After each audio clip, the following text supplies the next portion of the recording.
Hello, ladies and gentlemen. Welcome back to the Charles in Charge Cowboys Sports Report. It is May 25th, about 9:45 p.m. Central Time, my time. If you're just tuning in, you have not subscribed yet.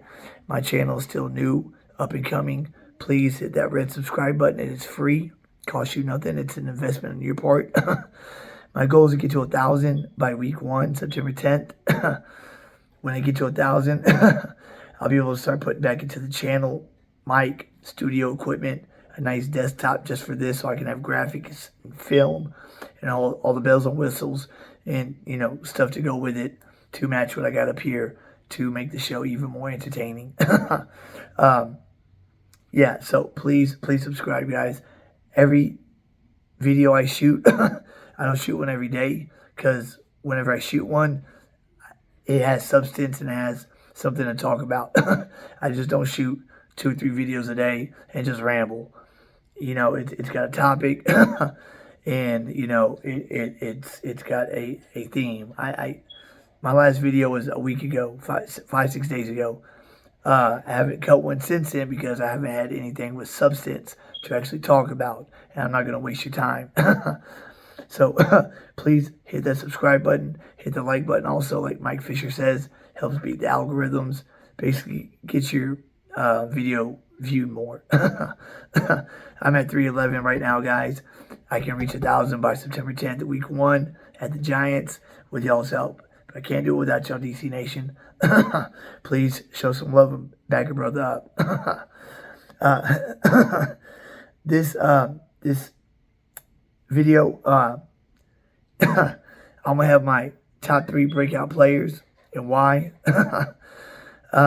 Something interesting that I read on SB Nation. OTAs, cover that just a little bit. And a little bit more on this 2023 draft class, what kind of impact it can have.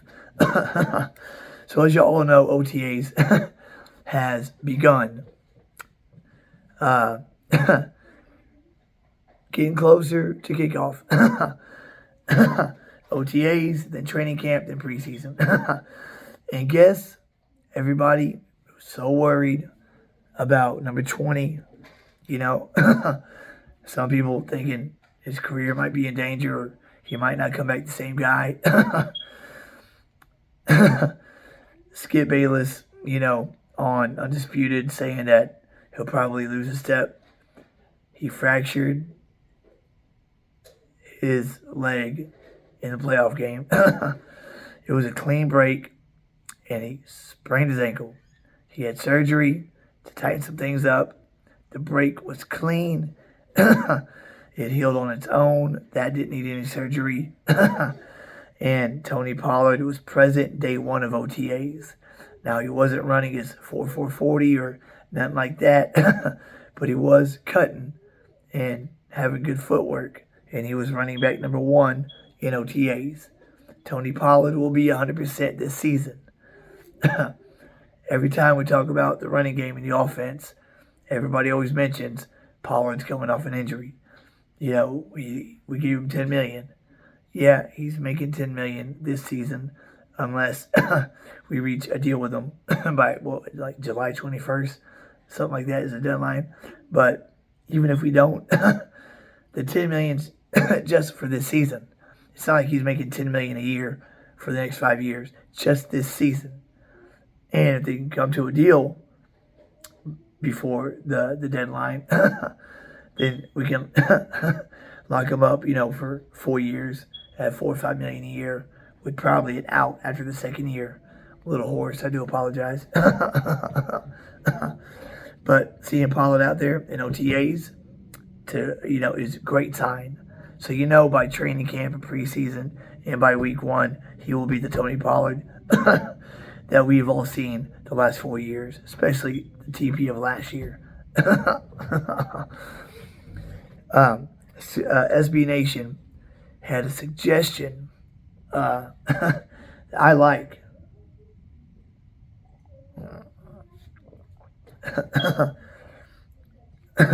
As we all know, we have about 10.5 in cap space right now.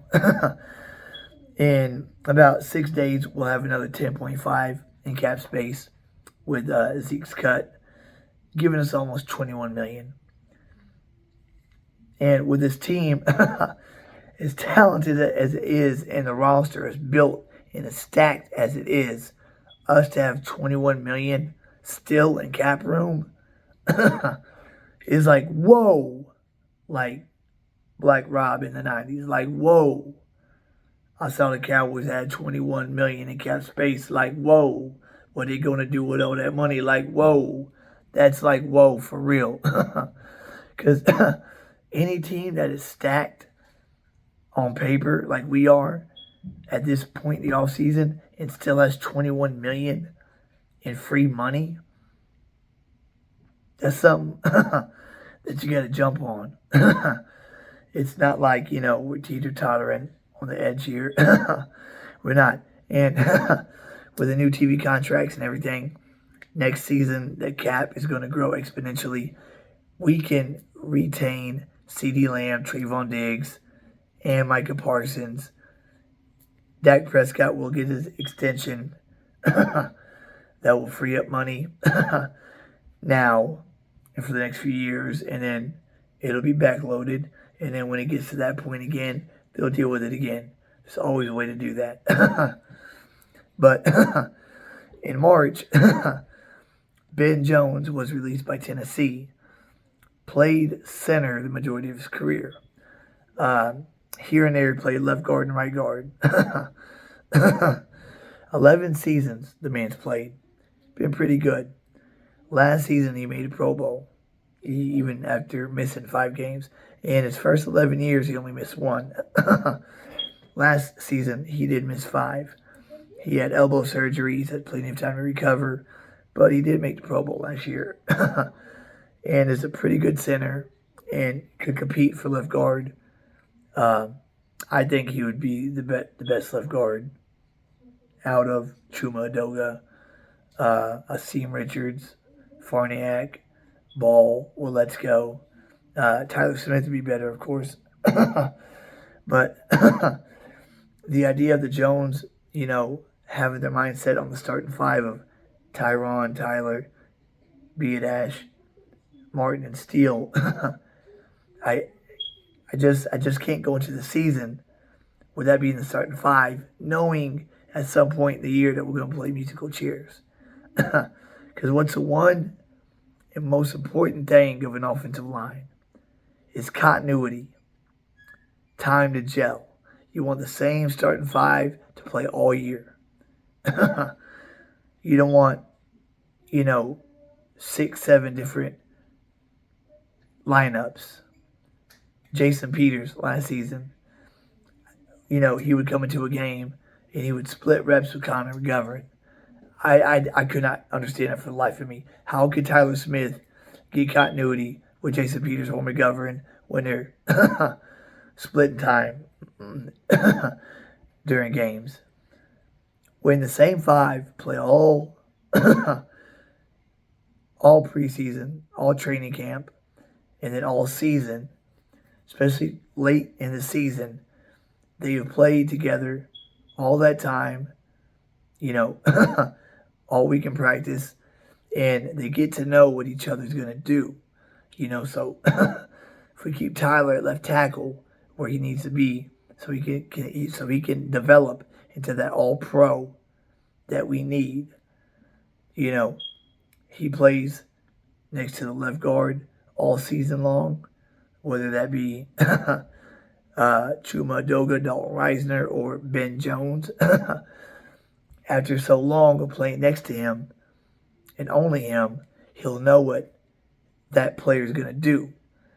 If the defense comes on a stunt or a blitz, he'll already know without communicating to Ben Jones or Reisner or whoever what they need to do. And same with, the left guard and the center.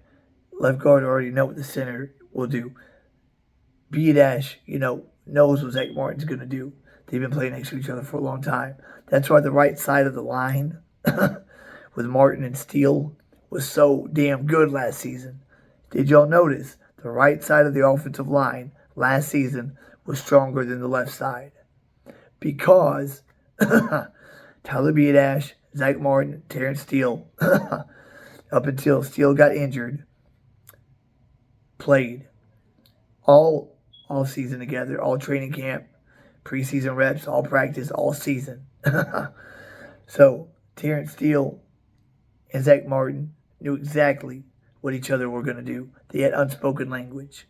And Beadash also. That right side was our strongest. And then when Tyron Smith stepped in, when Steele got injured, it wasn't the same because that continuity wasn't there. That continuity is very underrated. People do not realize if you can have the same 5 guys practice in the OTAs, practice in training camp, through preseason, and all year, play all year together, that makes them even better. Even if they're good, just on paper, that makes them even better. So, Ben Jones, I think that would be a great idea. Keep the tires on him. Bring him in for a cup of coffee. He'll be going into his 12th season. Very seasoned veteran. And the plus on this is, just say he does win the left guard spot. And it can play great. God forbid B-Dash go down, right? Because he's like our only center. Mac Farniak is the backup center. What was he? 7th round draft pick in 2021. He's not good. He's not good at all. And if Farniak were to be the center for like 6 weeks, 7 weeks, we'd be in trouble. Ben Jones could shift from left guard to center. And then our swing guard, which would be Chuma Doga or Asim Richards, would plug in left guard. And that would be a way better Band-Aid than putting Farniak in for Beadash. But Beadash hasn't gotten hurt.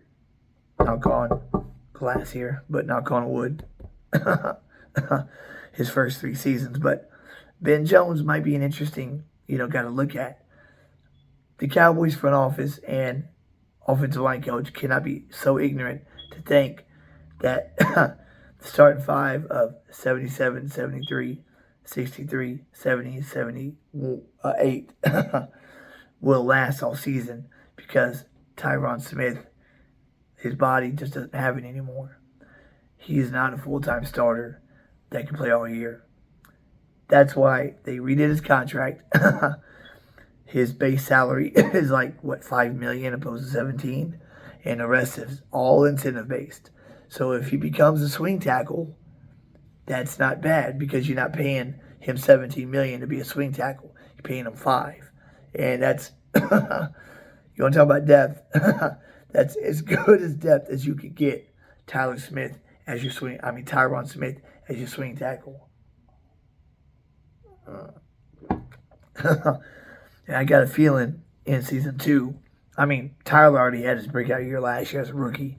But in season 2, that Tyler is just going to be that much better at left tackle. Run blocking and pass blocking. He was a better run blocker. He'll be better at pass blocking this season.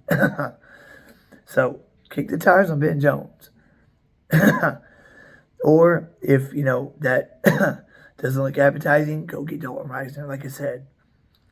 It would make more sense. And I think, actually, I hope, and it's going to sound messed up, but I hope Tyron Smith pulls a hammy or something minor in OTAs or training camp to where the Cowboys are like, okay, this fantasy of this starting 5 we have in mind isn't going to work. And they go out and with the $21 million in cap space, go sign a cheap deal for a veteran left guard.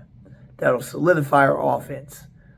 And, again, sign Elliott back. Sign Zeke back to a 1-year deal, close to a vet minimum, with a buttload of incentives. So, you could possibly make more. That all depends on his production. In our backfield, we'll have a 3-headed monster of all the 3 types of backs that you want. The power back, that can get them 3-4 yards of that 4th and 1. That can also pass protect. Then the speed back and Tony Pollard. And the jitterbug, Darren Sproles, David Meggett, tight back, and Deuce Vaughn. That would solidify the offense and just make it great. Because if you load the box and stop the run, we got Cooks now, a speed demon that we haven't had since Rocky Ishmael or Joey Galloway. That if you stack the box, you better have a deep safety because he can take the top off that stacked box. And or, CeeDee Lamb and Michael Gallup can tear up the intermediate routes. Gallup will be 100% this year. You can bet your money on that. The 3 players that will have a breakout season, and I'm going to guarantee two of these 3 will. I'm going to guarantee this. May 25th, the video of May 25th, these 2 players I'm going to mention, out of the 3, 2 out of the 3 will have breakout seasons. Will make the Pro Bowl, minimum. Number 1, I know with the second round we took Shoemaker. Number 1 is Jake Ferguson. A lot of people been, going back and forth with me about the Eagles better than us. We're going position by position, and one of the positions is tight end because they have Dallas Goedert, one of the better tight ends in the league. I know Jake Ferguson only had 19 catches last year. Seems like he had more, right? He only had 19, but when he was called upon, he was there to make plays. He has nose for the end zone. I don't know if you remember Game 1 versus Philly when we pulled within 3. Cooper Rush, threw it to Ferguson.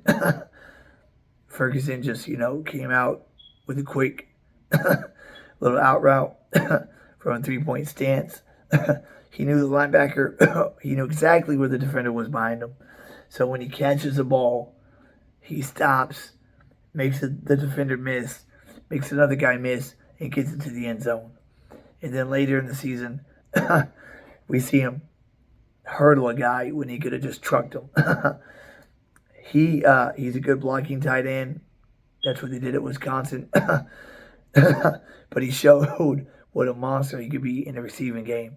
Jake Ferguson is going to be Dak Prescott's new security blanket. Jake Ferguson will become what Kelsey is to Mahomes. That's what he'll be to Dak. Better than Schultz ever was. Jake Ferguson is a gem.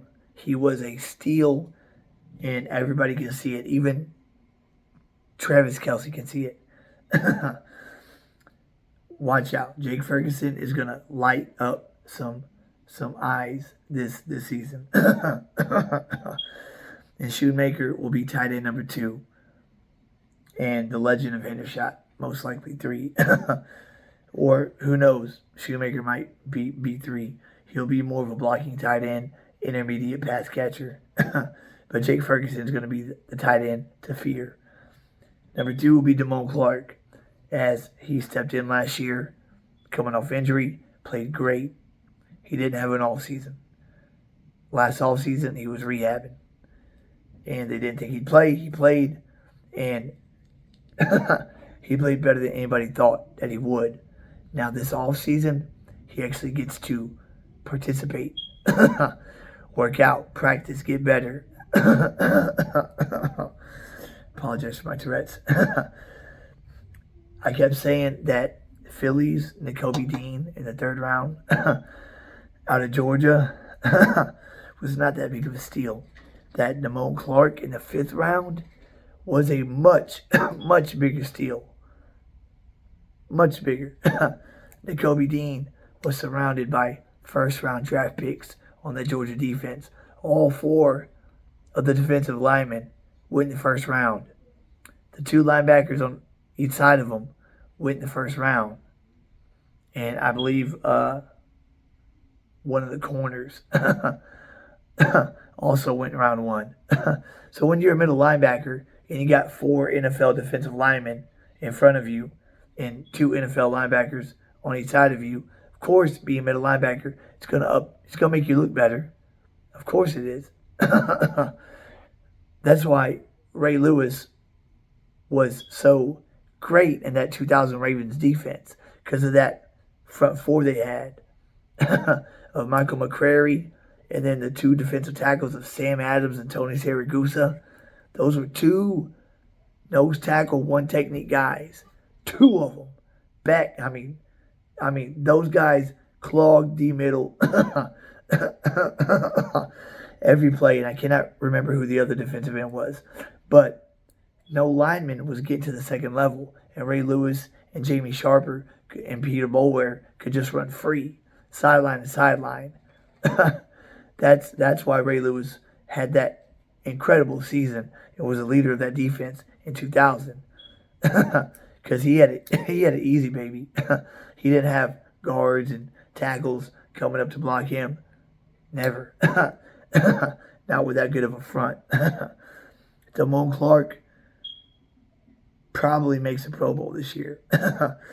And probably outplays the Wolf Hunter. During the season, he'll probably start as linebacker 2. By season's end, I will not be surprised if he is linebacker 1. That serious about him. And number 3, these are all guys from last year as rookies. Deron Bland. Deron Bland got a shot when Jordan Lewis went down, and he took advantage of it. He played better than Jordan Lewis in the slot. Got 5 picks while he was playing the position. And played great. Only game he really, kind of fell off was against Green Bay. Against Green Bay, that rookie Watson with that speed, got him on that slant pattern that, took it to the house and gave the Packers momentum to make the comeback. But with Gilmore and Diggs, whenever they have 3 receiver sets, Deron Bland's going to get a lot of targets. Diggs will too in 2 receiver sets, but in 3 receiver sets, they're going to attack Bland a lot more this season than last, because last season, no cornerback 2. So this season, Gilmore and Diggs, Bland, they're going to go after who they think is a weaker guy, and he'll have a chance to really show what he's got. I'm excited about him. 2 of these 3 guys will make the Pro Bowl and have breakout seasons. And I mean, like, when I say breakout seasons, become stars. Like, make the top 100 list next offseason on NFL Network. Jake Ferguson, Damone Clark, and Deron Bland. Those guys are for real. And my top pick out of all 3 is Jake Ferguson. He's going to be our next great tight end. We had Jay Novacek, Jason Witten. Now, Jake Ferguson is going to be the next great tight end. Not like Blake Jarwin or Dalton Schultz. He's going to be the real deal, the real McCoy, and get a second contract after year 3. Put that to the bank.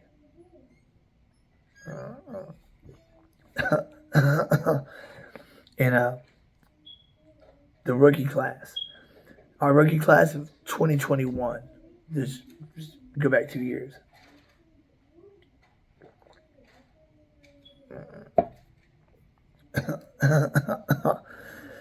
In round 1,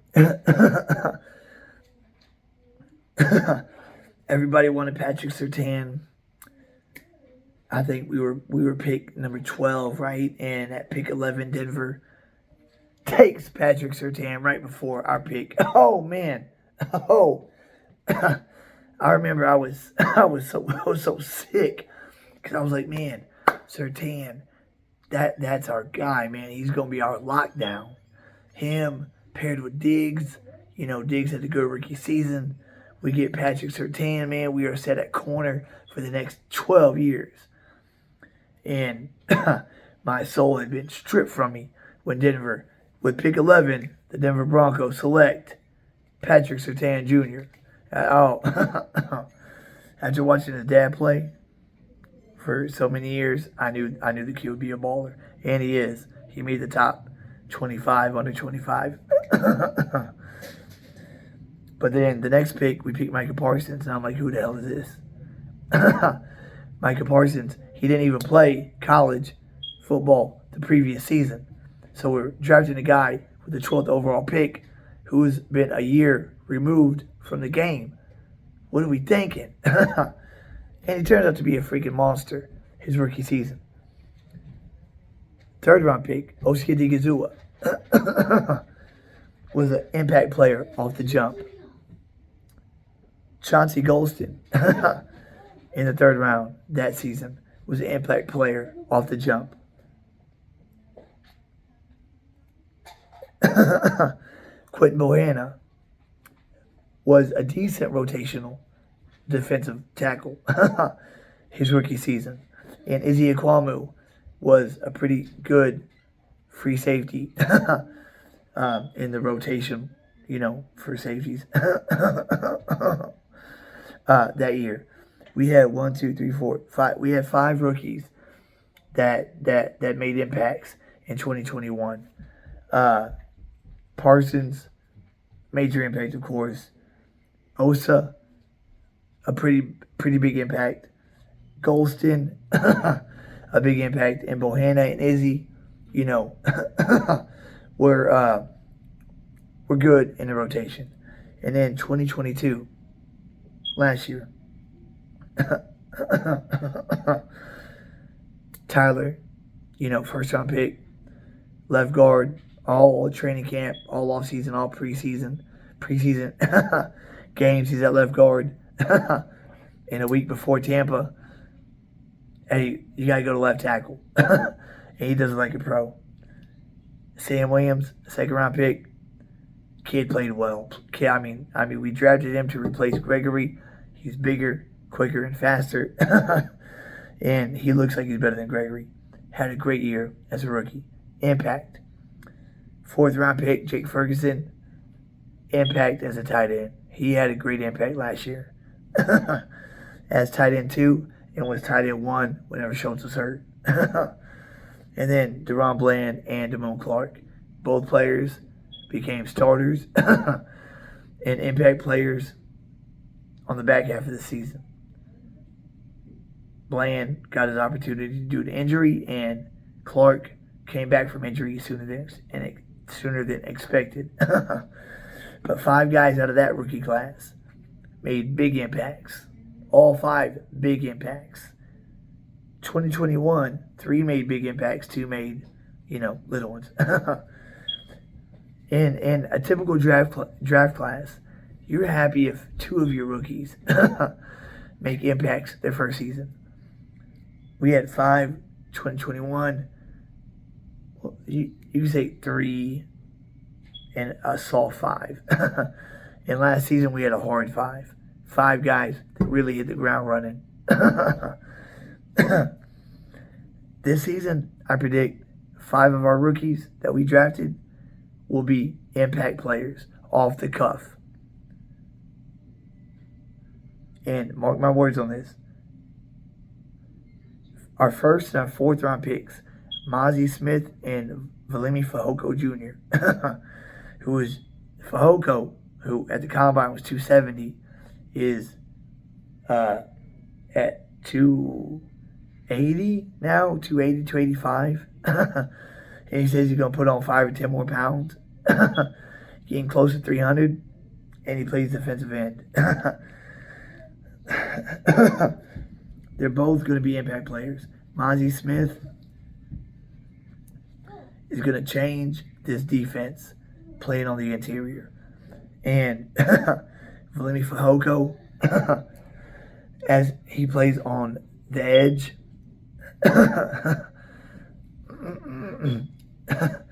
I know edge is a really deep spot we have, right? We got Parsons, Lawrence, Fowler, Williams, Armstrong. He'd be number 6, right? Well, Fowler and Parsons are pass rushing specialists, really. They're not really first down defensive ends. So first down defensive ends, Tank Lawrence, Dorrance Armstrong is who you see on first down. Sam Williams also could be a first down defensive end. He's like Randy Gregory. He could pass rush and also, set the edge, stop the run. I think Viliami Fehoko throughout the season,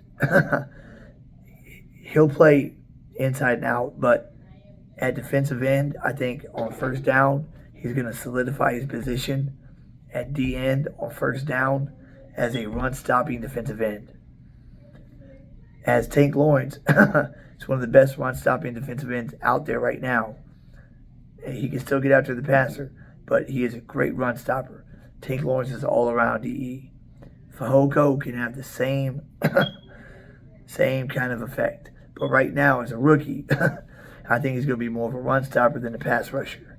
He was a good pass rusher in college and run stopper, but the NFL, with his size, I think he'll be a good run stopper. So on first down, say probably midseason, first down, especially against, say, a good run team, Tank Lawrence, Mozzie Smith, Osia Minora, Osia Digizua, and Viliami Fehoko. That's a tough four to run against. Or Tank Lawrence, Jonathan Hankins, Osia or Mozzie. I mean, hell, they might put Hankins and Mozzie in at the same time.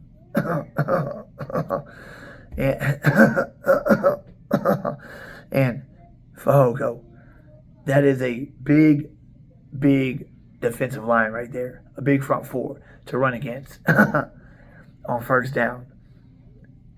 I think that's a beautiful setup. And that'll allow, even if they pass on that first down, that'll allow Van Der Esch and Clark and Overshawn, if, on his reps, to run sideline to sideline free without, having a lineman come to the second level. Mozzie Smith and Mozzie will make a quicker impact. Fehoko, I think, will take about to midseason before he really fits in where he fits in. But Mozzie from week one is going to clog that middle. He is going to, as they're going to work him out this offseason, come week one, he's going to be the gorilla, as his nickname was in college in the weight room. The man throwing around 800 pounds. He's going to be a day one impact player like Tyler Smith was. Overshown will be an impact player. Not at linebacker, though. He'll be good at linebacker. I think he'll be decent. He won't be better than the Wolf Hunter or Damone Clark his rookie year, but he'll play special teams. I know that. And I think he's going to be an ace at special teams, being punt blocker. Dorrance Armstrong had a block punt earlier this year. Overshawn is so versatile. He can play safety, linebacker, or defensive end. And he's not slow. So when he lines up on punt block or punt return in general, I think he's going to have a good skill to get past his man and then fly to the punter and give it all he's got to try to deflect or block that punt. I think Overshawn will be a special teams impact player in his rookie year. Decent linebacker, but special teams impact player. Possibly on field goal block too. That's just the way I feel. And I only got 4. And, of course, Deuce Vaughn. I know there's a lot of doubt because he's 5'5". Darren Sproles was 5'6". So you're talking about an inch difference. I don't think that inch difference is going to matter much. Deuce Vaughn, if he was just a scrawny dude, that'd be a different story, but he's not. Like I said, pound for pound, one of the strongest players coming out of the draft. He could squat like what? 500-600 pounds. He can leg press similar. I mean, the guy has strength, good strength, and his quickness is quick. He's a jitterbug. I mean, he's just like that nightmare of Darren Sproles or Boston Scott in the backfield. And LaDainian Tomlinson is cutting for Deuce Vaughn like he is because he played with Darren Sproles in San Diego with the Chargers. And he sees tape on Deuce Vaughn, and it just jumps out at him like he's watching Darren Sproles. And he's trying to let everybody know this kid is going to be the real deal. He's going to be the small guy that the defense loses. His quickness is going to be terrifying, and that's how he's going to get loose and be that home run hitter. He's not going to outrun cornerbacks or, super fast linebackers because he runs a 4, 5, 6, 40. So, like he wouldn't outrun Micah Parsons. But his quickness and shiftiness is what his game is and how he gets away from you and breaks away. And he's the kind of back that can break your ankles. For real. Look at some of his college tape. Look at the tape against TCU last season when they were playing undefeated TCU. And look at some of those runs. One of those runs, he breaks for a touchdown. He's only got the safety to beat.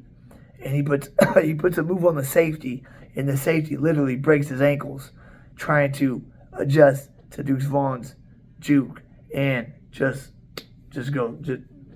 falls down. Ankles broken. I mean, such a clean move. And he's going to be exciting. Now, Tom Downey, for some reason, going down the projected depth chart list, saying Kevontae Turpin on special teams made the Pro Bowl. Probably shouldn't. I don't know what he meant by that. Kevontae Turpin definitely deserved to be in the Pro Bowl. I think he made All-Pro, if I'm not mistaken.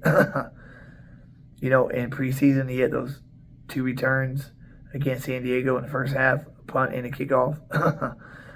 He was that close like a dozen times during the season to get to the end zone. I think being that he didn't get a break because he played USFL and then the NFL back-to-back. This season that he's gotten a rest, I think he'll have that extra split second of quickness that he didn't have this last year. In those dozen times that he could have broke it to score, I think half of those he'll take to the house this year. Kevontae Turpin could be the next most dangerous return man in the NFL. I'm not saying as good as what was that? KC return man back in 03. Hall was his last name. What was his first name? Damn, can't believe I can't remember his first name. But he's not going to be that level,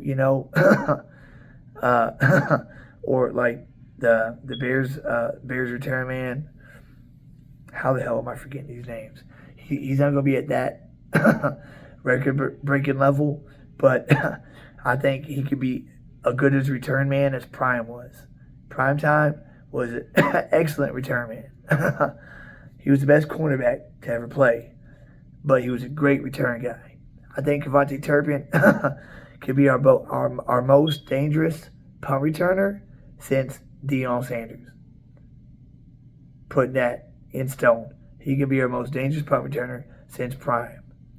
Prime was good at returning the punt. He wasn't as good as Hall or man, that is driving me nuts. I know y'all are probably saying the name in your head right now about who I am referring to. Oh, Devin Hester. He's not going to be a Devin Hester. There's only one of those. or a damn it, man. Hold on. Please bear with me for 1 second.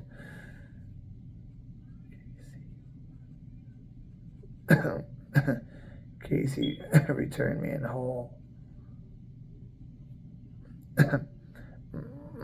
Dante Hall? Was it Dante? I couldn't remember Dante. He had a total of 12 returns to the house as a pro. And how many did Devin Hester have?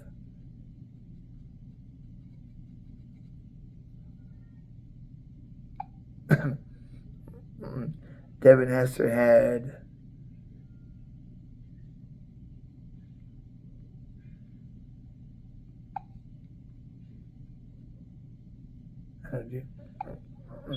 how many returns for touchdowns did Devin Hester have?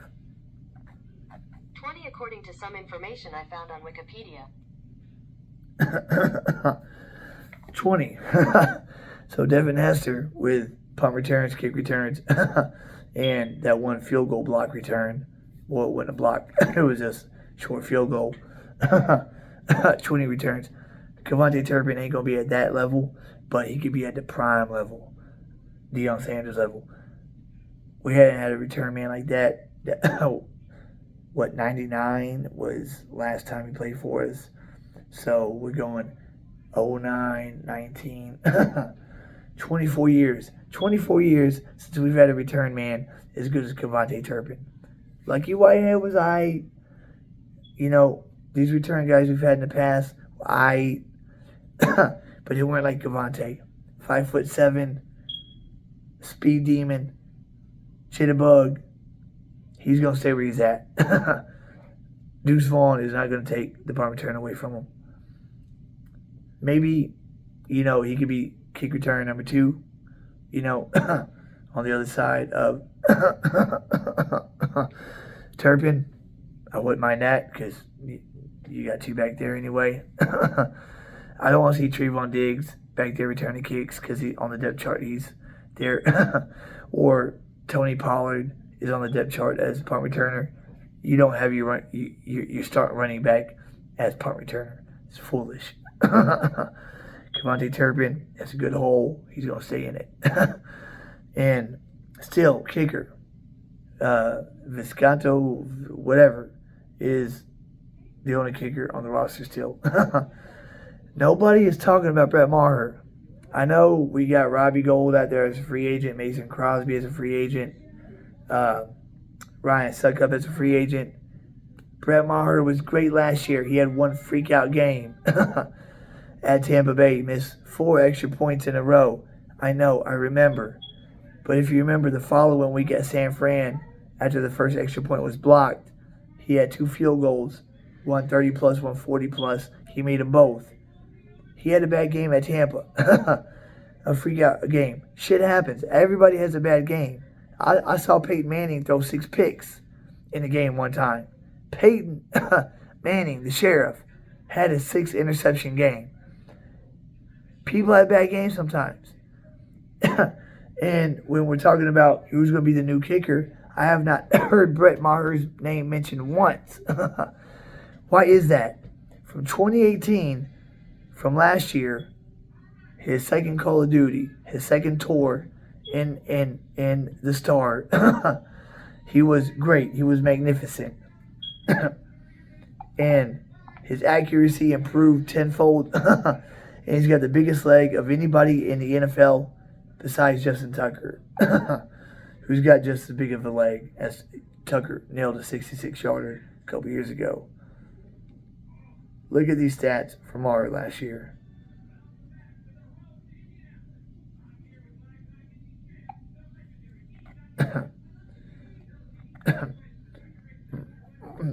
Robbie Gould, Mason Crosby, or Ryan Suckup are going to want $4 or $5 million. Brett Maher, you can sign for under $1 million for another 1-year contract. I guarantee you.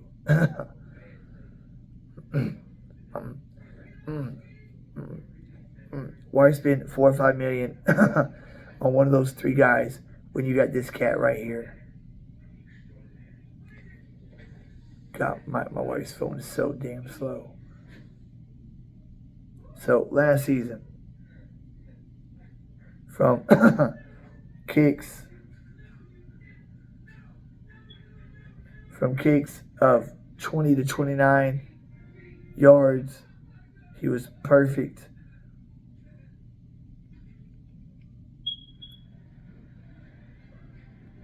Come on now.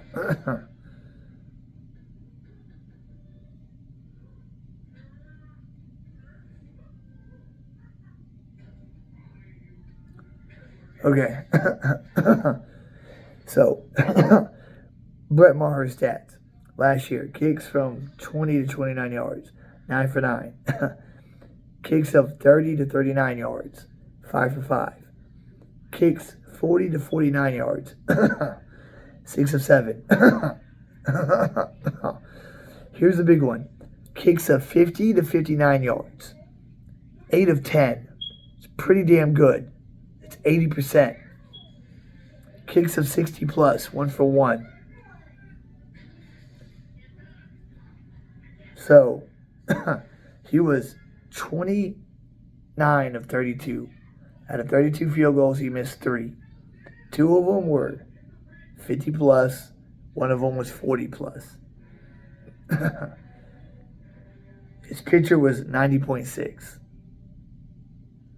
Pretty damn good. In 2018, this is how much better he got. 2018, from 20 to 29, he was 10 for 10. From 30 to 39, he was 6 of 8.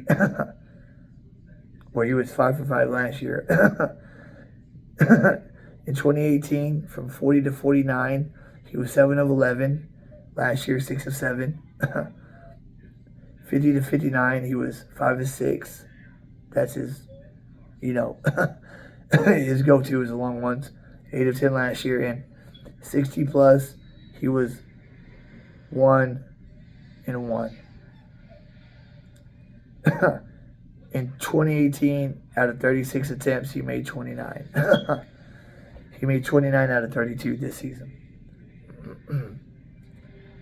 And his pitcher was 80.6 in 2018. Last year, 90.6. Went up 10 points.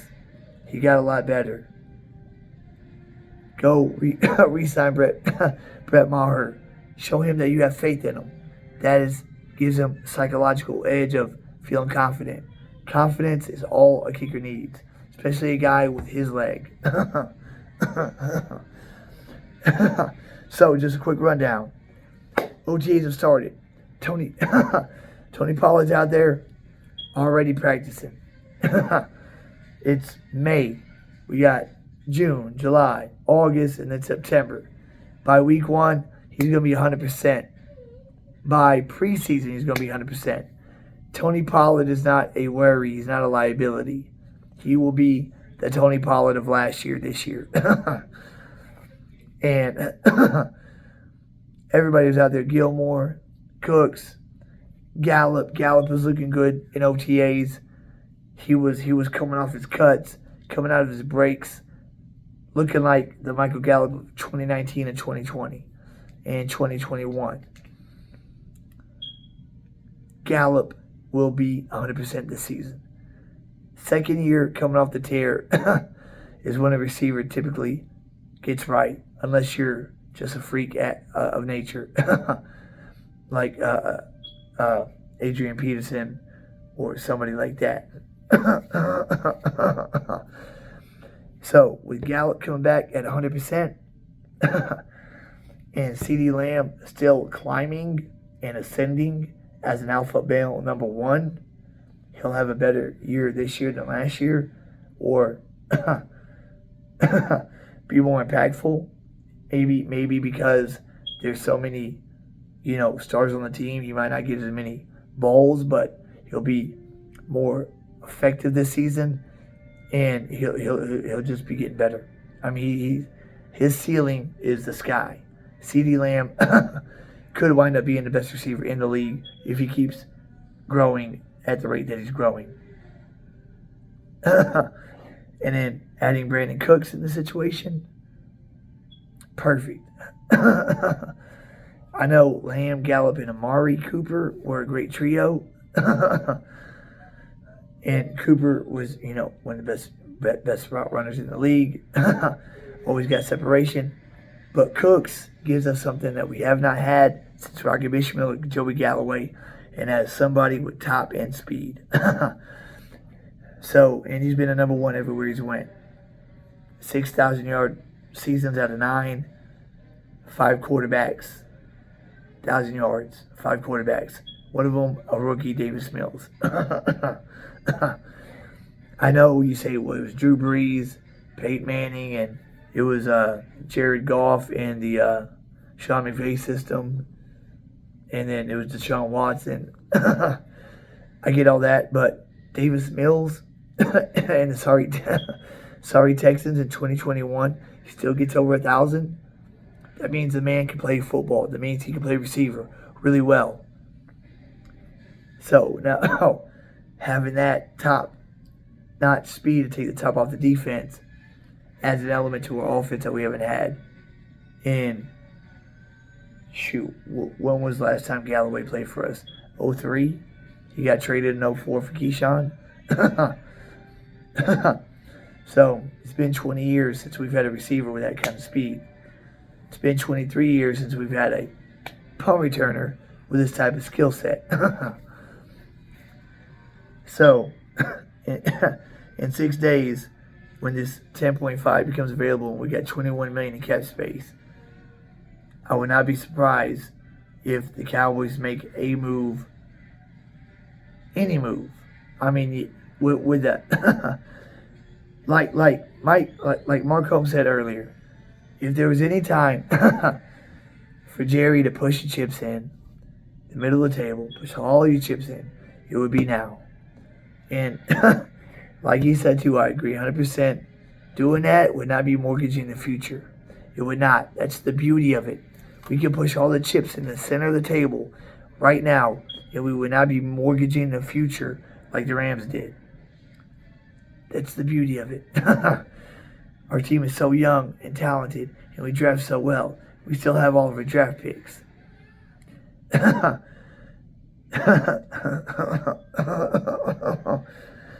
One last thing.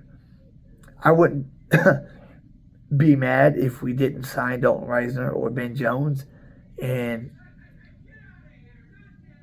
if we went and traded for a really good left guard. It's got maybe 1 or 2 years left on his contract.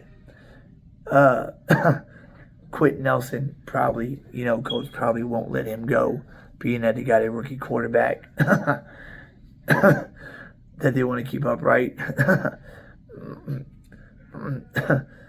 But a good left guard to trade for. Maybe give a second-round pick and a player and a future pick. I wouldn't mind that at all. That'd be another splash trade. Off the top of my head, I can't think of any really good left guards. Who was it that drafted Steve Avila? Yeah, this is also another funny idea of mine. I wouldn't mind offering them a first-round pick, our first round next year for Steve Avila. See who drafted him, because essentially that'd be like trading back into the first round to get 2 first-round picks. Even though Avila was drafted in the second round, I think he was first-round talent, and he's going to be a plug-and-play starter. Steve, who snatched him? The Rams. Damn Rams. Oh, yeah, and the Rams need draft picks. So if you offer the Rams a first and then a third in 2025, Chuma Doga or something like that, I think they go for it. Why not? I mean, they they do need the picks, or offer a a first to Jacksonville for Osiris Torrance, who could be a very good left guard for us. Or, I mean, it's an idea. It'd be the same thing as, trading back into the first round this season, to get the guard and the defensive tackle. but those last two mentions, they're never going to do. But 21 million, about to go into June. Don't be surprised if Jerry gets that itch and makes a move. And it would have to be on the offensive line. That's the only question mark on this team right now. Solidify that left guard spot, sign Zeke back, or somebody that can play power back and pass protect. That is such a huge deal, pass protection. And our team is set. We have zero weaknesses. That pass pro is important because y'all remember in 2014, after we let DeMarco Murray walk, 2015, we had Joseph Randall, Lance Dunbar, these scat backs that couldn't pass protect. And in week 2, Jordan Hicks comes in on the blitz. Lance Dunbar can't block him. Tony Romo goes down, broken collarbone. Season's over. Because we didn't have a running back that could pick up the blitz. And Zeke Elliott is one of the best backs, if not the best back out there that picks up the blitz and pass protects. Bring him back wearing number 15 with a chip on his shoulder, and give him a bunch of incentives on his contract. A bunch. Have his base salary like $3 million, and then have like $5 million in incentives. If you get 1,000 yards rushing, if you get 1,500 yards rushing, if you get 500 yards receiving, if you get 20 touchdowns, with a chip on his shoulder, with all 31 teams not calling him in, he'll have a chip on his shoulder and something to prove, and he is not washed, not at all. Go look at the replays of the first of week 2 through like week 9. Look at those, game replays against Cincinnati, against the Giants, against the Redskins, against the Rams, against the Eagles, Lions, Bears. And watch the plays that Zeke makes. People forget so quick what he did last year. He just got banged up later in the season. But with a third running back now, with Vaughn, Zeke won't have to have 200 carries. Zeke can have 125 carries. And that'd be perfect. Deuce Vaughn can take the other 75 away from him. You give Zeke 125 carries, those carries will be more effective than the 200. And he don't have to rush for 1,000. He just has to make the plays we need him to make when we need him to make them. That's it. All right, guys. That's pretty much it for this. Please subscribe, guys. Help me to get to 1,000 by week 1. I guarantee you will not be disappointed. You will be entertained. I will start having live shows, especially when I get to 1,000. And I will have a call-in line. A call-in line just like Law Nation does. He's the one that inspired me to start my own deal. I've been watching this team since '93. Super Bowl 28 was my first game against Buffalo. I'll have a call-in line also. And my show will be the most entertaining show right next to the Law Nations. I guarantee that it'll be an investment on your part. Press that subscribe button. It costs you absolutely nothing, guys. And I promise you, every video I give you, I'm going to give you my all. No half-ass, nothing. And my motto, I finally came up with a motto. Finally, everybody's got theirs. Law Nations is, you're listening to nothing but the best. Mark Holmes, has his intro. Fish has his. My line is Charles in Charge, Cowboys Sports Report, first class content all day, every day. I think it's good. If you think it's good, put it in the comment section if you like that. If you like that line. If you think that should be my line, first class content all day, every day. Say it in the chat. I'd appreciate that. Put God first and foremost. He comes before everybody and everything, even this. Seek Him and His righteousness. Everything else in your life will fall into place. I'm living testimony of that. Right now, I'm going through a valley in my life. I've been on top of the mountain many times, and never thought I'd go through a valley like this again. But right now, I'm going through a valley. But I know, keeping my faith in Christ, that soon my payday's coming, my twofold recompense is coming, and the light at the end of the tunnel is near. And I will be able to enjoy this football season more than ever. I love y'all guys.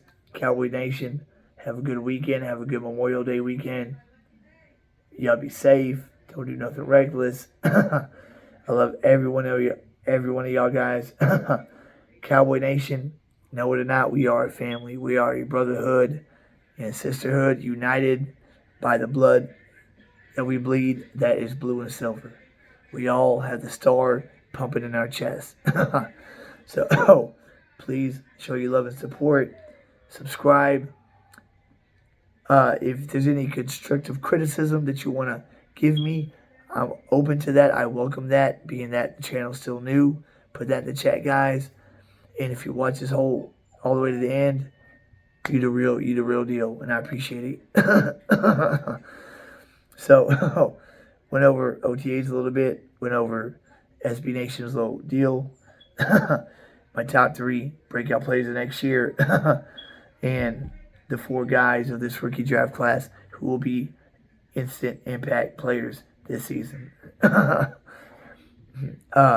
it for tonight, guys. I'll catch y'all soon on the flip side. Y'all be safe. Charles and Charges out. Deuce.